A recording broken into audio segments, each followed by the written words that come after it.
merci au GDR Concorde de nous donner la possibilité de faire la promotion en fait de cette technique qui est pour 2006, on va dire que c'est encore récent, mais maintenant depuis une quinzaine d'années, elle a atteint un seuil de maturité, à la fois en Europe, donc en France, et aussi dans le monde. Il y a quelques synchrotrons qui utilisent, qui développent cette technique de microdifraction Laue.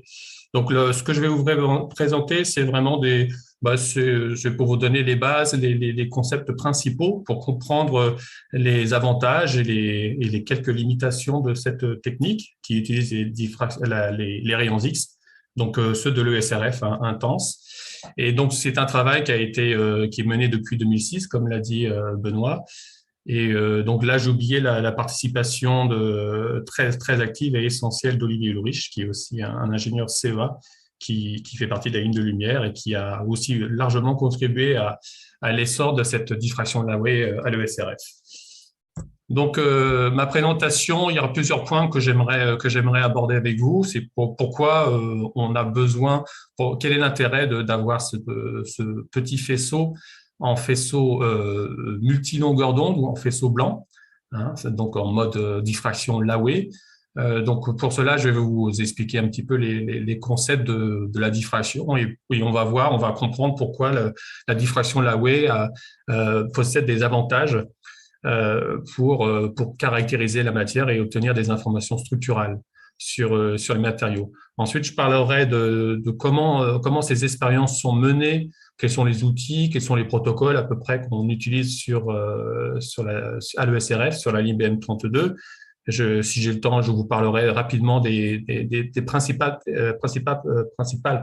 étapes d'analyse, mais elles permettent de comprendre quelles sont les difficultés qu'on peut rencontrer en étudiant des matériaux très compliqués, hétérogènes ou complexes. Avec Odile, je vais vous parler aussi de méthodes avancées. Donc jusque-là, je parlerai de la diffraction Laue standard. Et ensuite, on a depuis une bonne dizaine d'années, on a développé des méthodes additionnelles pour obtenir encore plus d'informations des données. Et donc, il s'agit de la décomposition du diagramme en énergie, donc des mesures en énergie. Il y a aussi de la décomposition du signal en profondeur, c'est-à-dire qu'on arrive à isoler l'origine du signal de diffraction dans la profondeur de l'échantillon pour faire des reconstructions à 3 dimensions des microstructures. Bien sûr, je vais vous parler de cas scientifiques qui ont été abordés par les utilisateurs au cours certains exemples sont assez anciens, puis d'autres sont plus récents. Mais depuis 15 ans, on a vu une très large communauté d'utilisateurs de microélectronique, de métallurgie qui sont venus, dont certains du GDR. Et donc ils ont expérimenté par eux-mêmes la technique à différentes étapes de maturité. Et donc, justement, je vais aussi, pour ces personnes-là, leur montrer qu'on a fait vraiment des progrès fulgurants dans l'analyse de données, donc en utilisant l'intelligence artificielle. Alors, si j'ai le temps, je vous parlerai des challenges qui nous motivent encore. Et puis, bien sûr, je terminerai par des conclusions. Donc, vous voyez en haut à droite, ici, c'est un diagramme de diffraction Laue qu'on mesure en un point de l'échantillon. Donc, on envoie le faisceau sur un point de l'échantillon. Voici ce qu'on mesure avec un détecteur à 2 dimensions. C'est un diagramme de Laue et en fait, l'analyse de toutes ces tâches de diffraction, leur position respective, relative, la dimension peut-être des formes aussi des formes des tâches. Tout ça, c'est pas le fruit du hasard. On peut presque sans ambiguïté remonter à des paramètres structuraux qui sont principalement l'orientation du cristal, les paramètres, une bonne partie des paramètres cristallins, des paramètres de maille. Et si on fait une mesure à chaque point de l'échantillon, on peut élaborer des cartographies à 2 dimensions des paramètres structuraux, donc orientation, déformation. Et puis, plus récemment, on peut aussi maintenant faire des cartographies à 3 dimensions. Alors, pour commencer, pourquoi la motivation? Donc, c'est une nouvelle technique de microscopie. C'est que les ingénieurs ou les chercheurs en physique, en sciences mécaniques ou en ingénierie, aiment avoir des données quantitatives sur les taux de déformation, sur les contraintes. et aussi la répartition spatiale de ces grandeurs, l'hétérogénéité. Et alors pour ceux qui travaillent en physique plus fondamentale, sur les dispositifs ou sur les cristallographes, quant à eux, ils sont intéressés à connaître de manière absolue les paramètres de maille, parce que bien sûr, ces paramètres-là gouvernent les propriétés physiques, chimiques, physico-chimiques ou mécaniques. Donc, on a besoin de techniques, mais ça, vous le savez, parce que je pense que beaucoup d'entre vous font de la microscopie électronique ou par rayons X ou optique, par exemple, ou d'autres encore. On aime bien avoir de l'information sur, si on le veut, sur un seul objet, pour pas avoir un effet de moyenation. Ou d'un autre côté, des fois, on aime bien avoir une vision statistique des propriétés structurales pour mieux comprendre, je sais pas, la durabilité ou l'efficacité des dispositifs ou de l'objet qu'on regarde. Et donc, très souvent, voilà, on est amené à regarder soit un objet ou plusieurs objets ou soit des polycristaux. On aime bien aussi avoir de l'information qui est sensible aux objets qui sont à la surface, parce que la surface peut gouverner aussi les propriétés mécaniques ou structurales. Mais aussi, des fois, on aime aussi avoir des propriétés un peu plus en profondeur. On aime avoir une résolution spatiale et bien comprendre de quelle région vient le signal.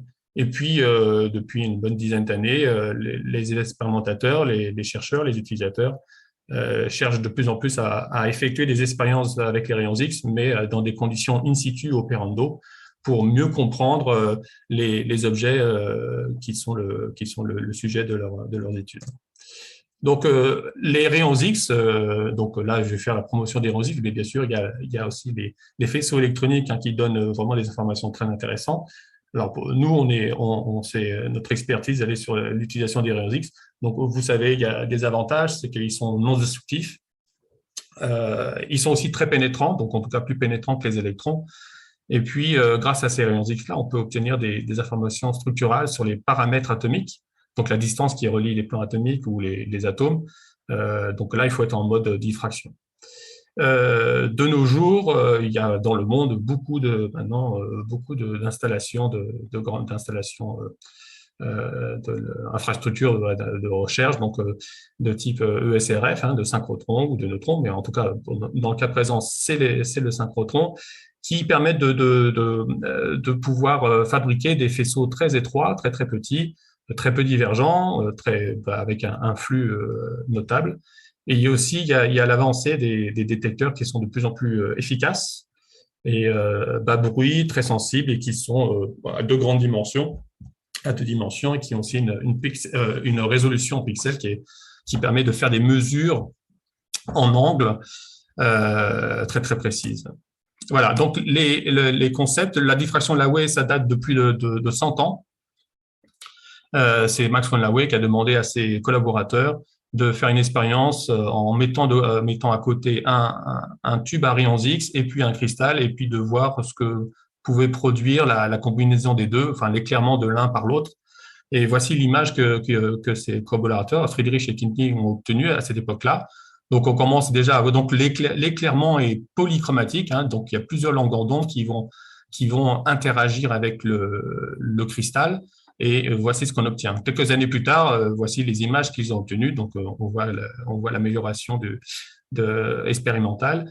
Et donc, ça a été la démonstration que le cristal se comporte comme un réseau à 3 dimensions et que les rayons X ont un comportement non seulement corpusculaire, mais aussi un comportement ondulatoire.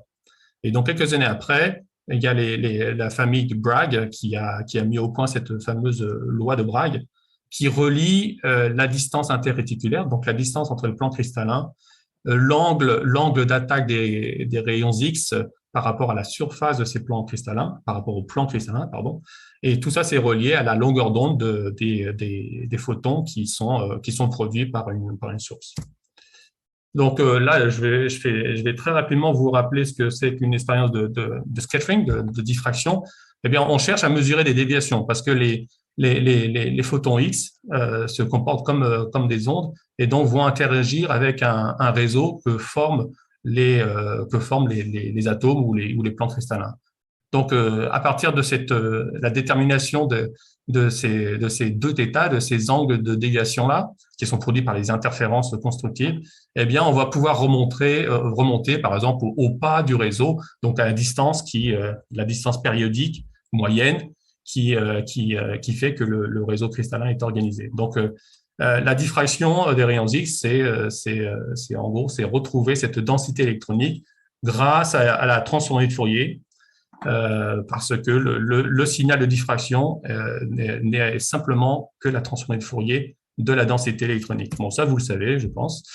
Tout ça pour vous dire que pour mener des expériences de diffraction, il faut soit on est dans un mode qui est monochromatique, donc on se donne, on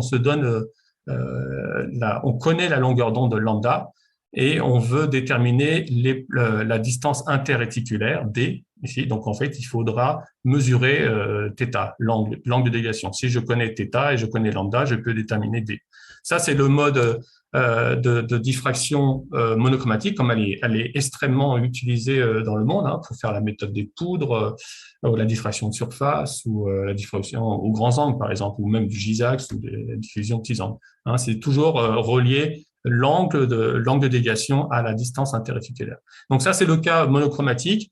Et globalement, il faut quand même, pour la diffraction, quand on veut mesurer la distance interréticulaire entre les plans cristallins, c'est un mode de balayage en angle, angulaire, c'est-à-dire qu'on cherche à faire, on fait un rocking curve, donc c'est-à-dire qu'on balance un petit peu, on scanne ce vecteur Q géométriquement de manière à ce qu'il soit en correspondance avec un nœud du réseau réciproque qui vient bien sûr du réseau cristallin réel.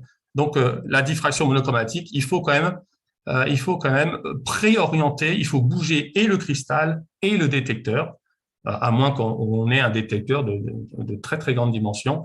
Donc ça demande quand même à bouger les choses. Donc il y a quand vraiment le signal est faible et qu'on est un peu perdu, ça peut prendre beaucoup de temps pour trouver une tâche de Bragg lorsqu'on a un cristal dont on ne connaît pas l'orientation a priori. Alors, bien sûr, après, si vous pouvez, une fois que vous avez trouvé votre tâche de diffraction, vous pouvez optimiser et vous pouvez scanner dans plusieurs directions en angle et faire une reconstruction à 3 dimensions de l'intensité diffractée autour de chaque nœud du réseau réciproque. Et en plus, si vous avez un faisceau cohérent, vous pouvez même vous pouvez avoir des franges d'interférence qui vont vous donner des informations sur la forme par exemple, de la particule, si la diffraction vient d'une particule. Mais on ne parlera pas de cohérence ici pour le Lawey. Nous, on est dans un mode qui est polychromatique, c'est-à-dire que on va donner la possibilité au réseau cristallin d'interagir avec des photons qui ont toutes les énergies. Donc ici, c'est yes, tout est possible ici pour cette valeur-là, dans une certaine mesure, bien sûr. Et donc, ce qui fait que il n'y a pas besoin d'orienter son cristal, vous le posez sur le porte-échantillon, vous l'éclairez et vous avez forcément des tâches de diffraction qui vont arriver. On va mieux comprendre ça plus tard lorsque je vais vous expliquer un peu en détail l'origine du diagramme de diffraction Lawey. Donc là, le diagramme de Lawey, le Lawey pattern là, c'est comme une sorte de projection radiale de toutes les distances, de toutes les directions que vous voyez qui peuvent être sondées par les rayons X. Donc ce nœud-là du réseau réciproque là, on peut lui définir une direction. Et donc ça fait une direction qui va être sondée qui va être présente dans le diagramme de Lawey. Ça aussi, c'est une autre direction. Celle-ci aussi, c'est une autre direction, et ainsi de suite.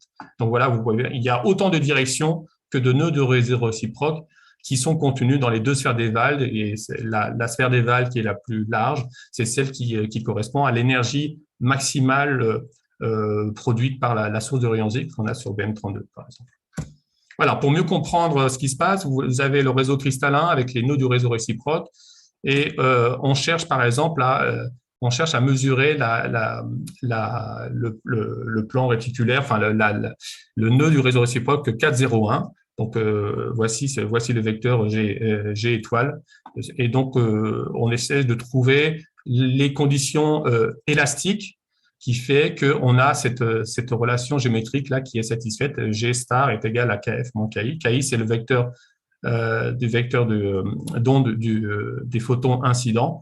Et KF va être la direction la direction des photons réfléchis par le plan cristallin. Les plans cristallins seront forcément perpendiculaires, ils seront normaux à cette direction 4,01. Donc, vous voyez bien, ici, il y a un rebond KI qui rebondit sur les plans cristallins qui sont là, définis par cette normale 4,01, la G star. Et donc, forcément, les photons vont être réfléchis dans cette direction-là, KF. Voilà. Si je fais la même construction, pour savoir si je me donne l'arrêt 3,03, la tâche de Bragg 3,03, ben, je vais voir que le faisceau incident vient toujours de la droite, hein, on va dire qu'il est horizontal, et on va voir que les faisceaux réfléchis par les plans cristallins 3,03 vont sortir de l'échantillon avec cette direction-là, KF. Si je fais la même chose avec la 2,02, vous allez voir que 2,02, 3,03, c'est la même direction. Et vous allez voir aussi que la réflexion, les photons, qu'ils soient rouges ou bleus, c'est-à-dire de longueurs d'onde différentes, vont être réfléchis dans la même direction en sortant de l'échantillon. Donc, tout ça pour dire que vous mettez votre échantillon, vous voyez forcément des tâches de diffraction. Chaque tâche de diffraction, c'est une direction de l'espace réciproque. Et vous voyez que pour la plupart des cristaux, vous avez déjà beaucoup d'informations, vous avez plusieurs tâches de diffraction. C'est comme s'il y avait plusieurs en parallèle, plusieurs diffractions monochromatiques qui se faisaient. Pas besoin de tourner l'échantillon, et donc c'est très facile de déterminer l'orientation, puisque c'est comme ça que le Laue est encore utilisé dans des laboratoires pour préorienter les cristaux pour des manips futures. Donc voilà, ce qu'il faut retenir, c'est qu'il y a vraiment une bijection, un mapping entre une direction du réseau réciproque et une tâche de Laue qu'on va mesurer sur un détecteur à 2 dimensions. Alors, pour aller encore plus en détail, voilà, ici, j'ai représenté toutes les tâches de diffraction qui peuvent sortir d'un huitième de tous les nœuds qui sont dans la sphère d'Ewald. Et là, je change simplement l'énergie. Vous avez vu que j'avais un nombre de tâches qui augmentait. Et là, je suis en train de changer l'orientation du cristal. Et donc, si on suppose bien qu'ici, il y a mon détecteur qui va se former. Ici, il y a un détecteur, voilà, ici. Donc, on voit bien que les tâches qui vont être collectées par le détecteur orange, eh bien, la position de ces tâches-là va dépendre de l'orientation du cristal. Si ensuite, je m'amuse à changer les paramètres de maille du cristal, voilà, vous voyez la petite souris qui se déplace. Donc, je change les paramètres. Non, je reviens en arrière. Ah non, il ne veut pas. Tac, voilà, on tourne. Voilà. Donc là, je change les paramètres de maille. Vous allez voir que le diagramme de Laue, il y a certaines tâches qui se décalent. Voilà, ça, c'est les paramètres ABC que je change. Donc, je change, alors, certains vont dire que c'est de la déformation, d'autres vont dire que c'est les paramètres de maille que je change.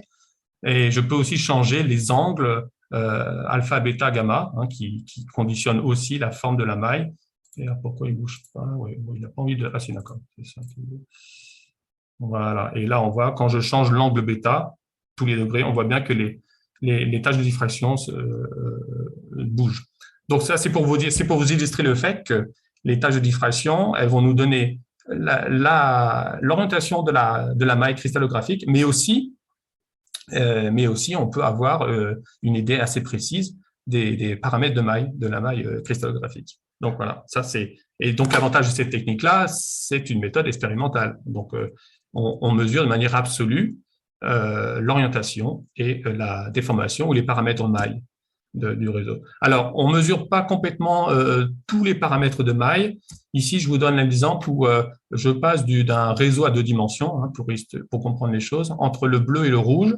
Dans un cas où je fais une déformation tétragonale, c'est-à-dire que j'écrase verticalement et puis horizontalement, la maille gagne un petit peu de longueur. Donc, ce qu'on voit, si vous avez bien compris cette histoire de mapping, c'est qu'à chaque nœud du réseau réciproque, on peut associer une direction qui va être mesurée par le détecteur. On voit que les directions là sont modifiées. Si je modifie la maille du bleu au rouge, je vois que les directions sont modifiées. Et donc ça, le diagramme de Laue va être sensible à ça, et nous, on va bien le mesurer avec un détecteur qui a beaucoup de pixels. Si par contre, on fait une transformation homothétique, donc là, cette fois-ci, on fait une déformation hydrostatique, donc homothétique, et bien on passe du bleu au rouge, on voit que les directions sont inchangées. Et donc, le diagramme de Laue sera insensible à ça. Donc, ça veut dire que d'un point de vue pratique, on ne pourra pas déterminer les 6 paramètres de maille. Donc, donc pour les mécaniciens, c'est qu'on est sensible à la déformation déviatorique, autant à la partie des composants déviatoriques de la déformation. Et pour les cristallographes, il faut se fixer une longueur, par exemple A, et on va pouvoir déterminer le rapport B sur A, C sur A, alpha, bêta, gamma, qui détermine finalement la forme de la maille cristallographique. Donc, le Lawey, il est sensible seulement à là. Le Lawey standard. Si, par contre, on a la chance de mesurer une longueur le D-spacing, c'est le paramètre D, la distance interréticulaire qui correspond, par exemple, à l'arrêt 1-1-1 ou la 2-1-2-1, par exemple, eh bien, donc, c'est-à-dire, on va mesurer l'énergie d'une tâche de diffraction, alors on pourra déterminer le volume de la maille, et on aura et la forme et le volume, donc on pourra déterminer les 6 paramètres de maille, et de manière équivalente, on pourra déterminer le tenseur complet des déformations. Voilà, déjà 9 minutes, oui, ça va vite. Voilà, donc la diffraction Lawey à l'ESRF, c'est simple, on met un échantillon, on fait des mesures à différents points, on est en mode scanning, c'est-à-dire qu'on va regarder plusieurs points de l'échantillon, et on va, comme ça, mesurer les propriétés structurales d'une microstructure, la phase, l'orientation, les déformations. On peut aussi, on peut localiser bien sûr les grains. On peut aussi avoir une bonne idée de leur forme. Et puis, ce qui est très intéressant, maintenant, là, on approche de la limite de la technique, mais c'est ça les défis qu'il faut relever. On arrive à localiser les défauts cristallins, pardon, et on peut aussi avoir une bonne idée de leur nature.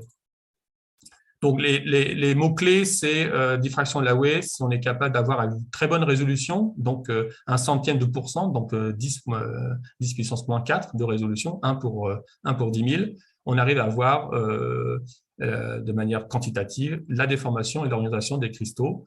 On peut remonter au stress si on se donne les constantes élastiques. On a une bonne résolution spatiale. Là, je suis un peu pessimiste, on va dire plutôt inférieure à un demi-micron. Et à l'avenir, on aura encore moins que ça. Et on peut faire des expériences in situ. Et on peut faire de la cartographie 2D et aussi 3D. Voilà, donc je passe. Alors, c'est une technique qui est assez équivalente à l'EBSD, que certains d'entre vous doivent bien connaître, où on détermine aussi l'orientation dans les polycristaux. Donc, le Lawey a l'avantage d'avoir une résolution qui est quand même bien meilleure que le Lawey. Pour la détermination de l'orientation et de la déformation. Bien sûr, pour la résolution spatiale, là, il n'y a pas photo, le BSD est bien meilleur. Un des avantages du Lawey, c'est qu'il pénètre plus dans l'échantillon, et donc on est moins sensible à la préparation de l'échantillon. Donc, si vous avez une zone écrouée, normalement, c'est pas trop dommageable. Vous devez quand même avoir des informations intéressantes sur les premiers volumes en dessous de la surface. Bon, là, je vais passer. Ça, c'est pour vous dire qu'il y a plein d'outils pour, sans même savoir ce que c'est que connaître l'origine de la diffraction, on peut déjà avoir une idée de la microstructure. Donc, soit on a un microscope, soit on fait optique, soit on fait une cartographie par fluorescence. Donc, on peut voir déjà les motifs, les grains, les grains ici, des nanophiles. Et en utilisant l'intensité de diffraction qui est mesurée sur le détecteur, et bien simplement, comme s'il était composé d'une mosaïque de petits détecteurs, et bien on arrive à tout de suite avoir la structure granulaire ou polycristalline de l'échantillon. Donc, on peut sélectionner son grain ici pour des études plus amenées, plus approfondies. Voilà, alors il y a une étape qui est très importante qui est l'indexation, c'est-à-dire qu'à partir d'un diagramme de diffraction, il faut reconnaître les tâches, les indices de Miller pour chacune des tâches. Bon, ça je vais sauter, c'est pas forcément important. Voilà, donc on a des méthodes plus ou moins Sioux pour faire ça.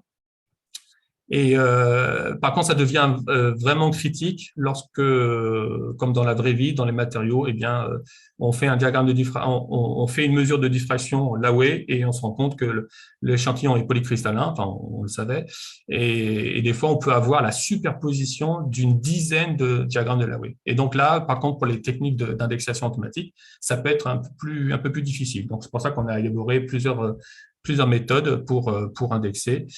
Et puis, la dernière étape, c'est qu'une fois qu'on a bien indexé, on connaît bien nos indices HKL des tâches, on a bien isolé un diagramme de Laue qui correspond à un grain, et bien là, cette fois-ci, on passe au raffinement des paramètres structuraux, hein, le rapport B sur A, C sur A, alpha, bêta, gamma. Voilà, donc ça, c'est possible de le faire et c'est en place. Donc, on a une suite de logiciels, Laue Tools, qui permet de faire ça. Alors, Odile va vous parler un petit peu de la décomposition en énergie, parce que le diagramme de Laue, il est composé de beaucoup d'énergie. Et donc, il y a des méthodes qui sont faites pour ça. Puis après aussi, on arrive à décomposer le signal en fonction de l'origine dans l'échantillon de l'origine de l'émission du diagramme de Laue. Donc, la motivation, je vais la laisser pour Odile. Là aussi, pour mesurer l'énergie, je pense que Dave va vous en parler aussi, soit on insère le monochromateur de la ligne de lumière, donc cette fois-ci, on éclaire avec un faisceau qui est monochromatique, soit on utilise un détecteur qui est résolu en énergie et qu'on déplace à proximité de l'échantillon et on mesure l'énergie d'une tâche de diffraction qui sort de l'échantillon. Soit on utilise une méthode encore plus intelligente, qui est d'utiliser un petit diamant qu'on utilise en transmission, qui va pomper un petit peu quelques photons à quelques énergies bien précises en fonction de l'angle. Et donc ça nous permet d'avoir un faisceau qui est monochromatique à plusieurs longueurs d'onde, mais à un jeu fini de longueurs d'onde.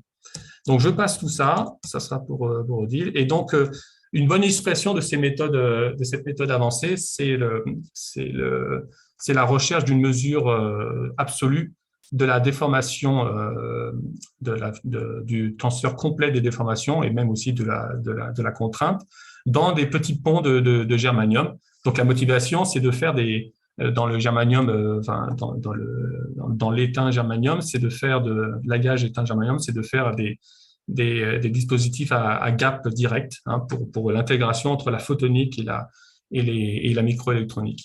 Donc, on a besoin les ingénieurs ont besoin de mesures précises des paramètres de maille parce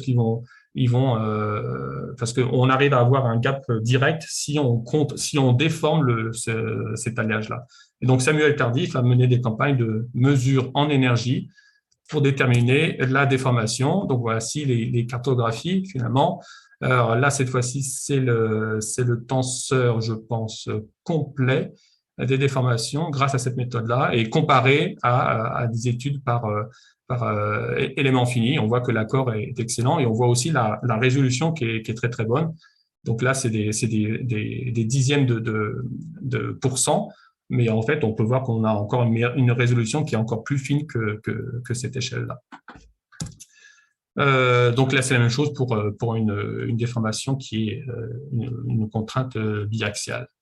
Donc l'accord est excellent, pas besoin de faire des hypothèses mécaniques pour passer de la déformation à la contrainte. Donc en tout cas, l'accord est excellent. Et là aussi, le Laue se révèle être une mesure vraiment de référence quantitative et fiable, puisqu'elle permet de mesurer la vraie déformation suivie et expérimentée par le pont de germanium. Et donc bien meilleur que le Raman de ce point de vue-là, sans hypothèse justement. La résolution en profondeur, j'aimerais vous en parler parce que voilà, comme les X sont pénétrants à la différence des électrons, eh bien, on peut obtenir on a, comme je vous disais, une superposition des diagrammes de diffraction. Donc, l'idée, c'est de séparer la contribution qui vient de ce grain qui est rouge là, d'un autre grain qui serait vert ici. Donc, ça, c'est possible en faisant passer un fil le long de la surface et en masquant les rayons X qui sortent de l'échantillon, en connaissant le pixel qui est masqué, en connaissant la trajectoire des fils, on arrive à retrouver la position d'émission du diagramme de Laue. Donc là, on peut retrouver la profondeur d'émission du diagramme de Laue. Donc tout ça, donc il y a un code de calcul qui permet de faire ça et qui permet de retrouver Bon, après, vous aurez les transparents, vous pourrez toujours vous y référer. Voilà, donc, il y a tout un protocole pour finalement, à la fin, faire une reconstruction à 3 dimensions de, entre guillemets, n'importe quelle grandeur structurale. Alors, ça peut être la déformation, l'orientation locale à 3 dimensions dans chaque voxel, mais aussi, par exemple, la tâche. En fait, on arrive à reconstruire le diagramme de Lowe dans n'importe quel voxel dans l'échantillon. Et donc, on peut l'analyser comme comme un cristal unique. Voilà, pourquoi il ne veut pas si toc. Non, il ne veut pas continuer. Alors, why. Allez, un petit effort. Non. Bon, il est bloqué. Alors, pourquoi? Ah oui, parce qu'il fait son film, oui, on s'en fiche. Allez. Voilà, exemple, parfait. OK. Alors, on retourne. Exemple. Voilà. Pour les exemples, il me reste plus qu'une petite minute. Eh bien, voilà. Donc, pour vous dire que les expériences sont très, très simples à mener. Et après, toute la difficulté va être sur l'analyse de données, globalement. Mais on fait beaucoup, beaucoup d'efforts là-dessus. Donc, par exemple, vous arrivez à séparer la contribution qui vient d'un substrat sur lequel a cru trois variants d'oxyde. Et vous voyez, ici, c'est la contribution du substrat. Ici, ce sont les signaux de diffraction qui viennent des 3 variants. Donc, comme ça, on arrive facilement à l'analyser de manière quantitative. On peut aussi avoir une idée, une localisation, puis une idée de la nature des défauts en étudiant les tâches de diffraction. Donc, comme je vous disais, on peut faire des manips in situ. Pour les échantillons de microélectronique, donc on cherche souvent les défauts ou alors le taux de déformation. Donc les défauts, on peut les voir aussi par des micro rotations des plans cristallins au sein d'un même grain. Et donc on peut les localiser, on peut les quantifier. Et pour les déformations et les taux de déformation, donc on peut faire des cartographies de déformation, par exemple là, pour les détecteurs de AGCDTE pour la médecine ou l'infrarouge. On arrive à déterminer à la fois les déformations ressenties par le circuit de détection et aussi les déformations à l'intérieur des petites billes d'étain. Le cœur de métier de la diffraction de la Weyl, c'est de mesurer les déformations, même si elles sont très, très grandes, justement. Et donc, ça, c'est possible, par exemple, pour la microélectronique, lorsqu'on a des wafers qui sont étirables, qui sont flexibles. Et aussi, dans les MEMS, on peut cartographier l'état de déformation dans des polycristaux de cuivre. Là, c'était un MEMS fait de cuivre. Et pour la photonique, par exemple, on peut aussi localiser, on peut mesurer un peu le taux de défaut de ces dispositifs-là pour l'émission de lumière. Par exemple, pour l'intégration 3D, donc il y a des VIA qui permettent de connecter les circuits électroniques à 3 dimensions là. Les ingénieurs cherchent à connaître le champ de déformation autour des VIA de cuivre, donc dans le silicium. Certaines fois, ils regardent aussi la déformation dans les grains de cuivre que forment les VIA. Là, c'est une mesure qui montre simplement en cartographiant ces 2 wafers de silicium qui sont collés l'un sur l'autre. Et puis, il y a des bulles qui sont trappées, qui sont piégées dans le processus. Et donc, on arrive à les faire grandir en chauffant un petit peu. Et on voit simplement en cartographiant ces wafers-là, en regardant comment les tâches de diffraction se déplacent, on arrive déjà à obtenir un très bon contraste. Donc, le déplacement de la tâche de diffraction, c'est vraiment une désorientation des plans cristallins. Et donc, là, c'est une mesure des champs de déformation aux alentours des bulles d'hydrogène. Là, on peut faire de l'in situ, c'est-à-dire qu'on peut mesurer aussi, on peut provoquer l'émission de lumière grâce aux X, et on peut l'analyser avec un spectromètre. Et donc, on peut faire une corrélation entre les propriétés optiques et les propriétés, la localisation la localisation de ces propriétés optiques. Voilà, ça. Super. Alors ensuite, bon, on a fait des avancées sur l'indexation du diagramme de Laue grâce à l'intelligence artificielle. Bon, on pourra y revenir si vous avez des questions. Voilà, tout ceci maintenant nous permet vraiment d'étudier des choses très très rapidement en ligne. Donc, plus moyen de prendre un postdoc ou un thésard à mobiliser un thésard pendant 3 ans pour analyser les données. Maintenant, on a vraiment gagné un facteur 100 dans l'analyse des données. Donc, ça nous permet voilà, de faire des cartographies d'alliage en temps réel, même dans des cas compliqués, par exemple dans l'oxyde de zirconium, la zircone, où on arrive, le réseau neuronal arrive le réseau de neurones arrive à séparer la contribution de deux sous-grains qui sont faiblement désorientés l'un par rapport à l'autre. Donc ça, c'est très pratique.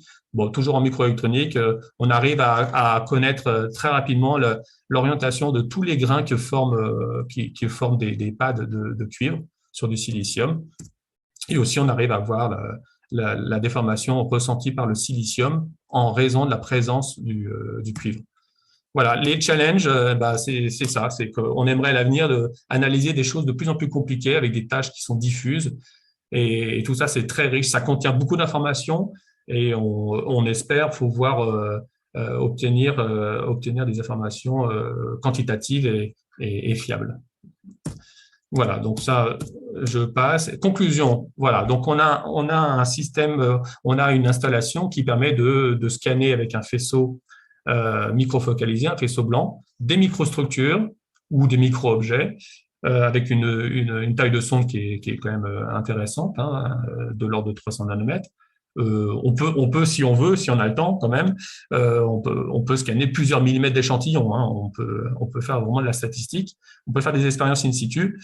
Et donc, on arrive à avoir à 2 dimensions ou 3 dimensions l'état, l'orientation et la déformation, même tenseur complet si on fait des mesures en énergie. Et ça, c'est pas dans toute, c'est unique en Europe. Il y a quelques installations aux États-Unis et à Taïwan, par exemple. Voilà. Alors l'avenir est très très brillant pour nous parce que le SRF a fait son programme d'upgrade qu'on a très récemment, comme avec les réseaux de neurones, on a maintenant des systèmes d'indexation automatique très très performants. Et on a aussi des moyens où on va mettre à jour l'installation de la Laue. On espère gagner un facteur 10 en flux et aussi un faisceau un peu plus petit, et utiliser un détecteur à deux dimensions, mais surtout résolu en énergie, dont Odile va vous parler. Et puis, on a aussi encore des moyens humains, beaucoup, pour aller vers l'automatisation en fait, de l'installation. Voilà, merci beaucoup pour votre attention. Alors, comment on fait notre upgrade? Le prochain call d'expérience ne sera pas en septembre 2022, mais en février ou mars 2023. Voilà, donc un peu de patience. Et en tout cas, n'hésitez pas à nous contacter pour des tests ou pour toutes vos questions, et puis même aussi de développement en collaboration. Merci beaucoup pour votre attention.